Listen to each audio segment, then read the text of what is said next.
Guys ഇന്നൊരു get ready with me ഒന്നുമല്ല, ഒരു കുളിക്കൽ സീൻ, ഗെറ്റ് റെഡി വിത്ത് കുളിക്കൽ. അപ്പൊ അതിന് മുമ്പ് ഇതാ ഗൈസ് എന്റെ മയണൈസ് ഒക്കെ ഞാൻ കുറച്ച് മയണൈസ് ഒക്കെ ഉണ്ടാക്കി. അപ്പം കോപ്പ് കാലയിലൊക്കെ ആയി വേണ്ട ഗൈസ്. ഗൈസ് ഇത് പിന്നെ ആദ്യം പറയുവാണ്, ഷവർമയുടെ അൽഫാമിന്റെ കൂടെ തന്നെ മയണൈസ് കേട്ടോ, ആരും മോശമായിട്ടൊന്നും ചിന്തിക്കല്ലേ.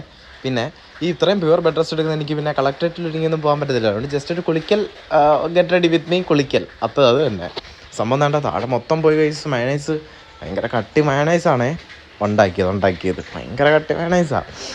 പിന്നെതാ അങ്ങനെ ബാഡ് സ്മെല്ലോ കാര്യങ്ങളൊന്നുമില്ല, പക്ഷെ എന്തോ ഒരു പുളിച്ച മണം പോലെ. എന്തേലും കേട്ടോ, മയണൈസ് അല്ലേ. പിന്നെ ഗൈസ് നമ്മൾ കുളിക്കാൻ പോവാണേ. അതായത് ഇത് ഇങ്ങനെയാണ് കുളിക്കുന്നത്. സർജറിക്ക് ശേഷമുള്ള എൻ്റെ എത്ര 2-ാം ദിവസവും 3-ാം ദിവസവും കണ്ട. അപ്പം കുളിക്കൽ കുറച്ച് കഷ്ടപ്പാടാണ്. ഞാൻ വിചാരിച്ചു എന്നെ കുളിക്കാൻ വേണ്ടി ആരെങ്കിലും വീട്ടുകാർ ഹെൽപ്പിന് വെക്കുമെന്ന് വിചാരിച്ചു. പക്ഷേ ആരെയും വെച്ചില്ല. പിന്നെ എന്ത് ചെയ്യുക, കുളിക്കാതെ പറ്റത്തില്ലല്ലോ. അതുകൊണ്ട് വേറെ വഴിയില്ലാത്തതുകൊണ്ട് ഞാൻ ഒറ്റയ്ക്ക് നിന്ന് ഞാൻ തന്നെ കുളിച്ചു. പിന്നെ ഞാൻ തന്നെ കുളിച്ചു. പിന്നെ വെള്ളം ശരീരത്തിൽ വീണപ്പോൾ ഒരു ചെറിയ ആശ്വാസം, സുഖം കാര്യങ്ങളൊക്കെ ഉണ്ട്. പിന്നെ എൻ്റെ തലയെല്ലാം ഞാൻ തോർത്തി സുന്ദരനായി ചിരിച്ച് ഞാൻ പിന്നെ പുറത്തിറങ്ങി.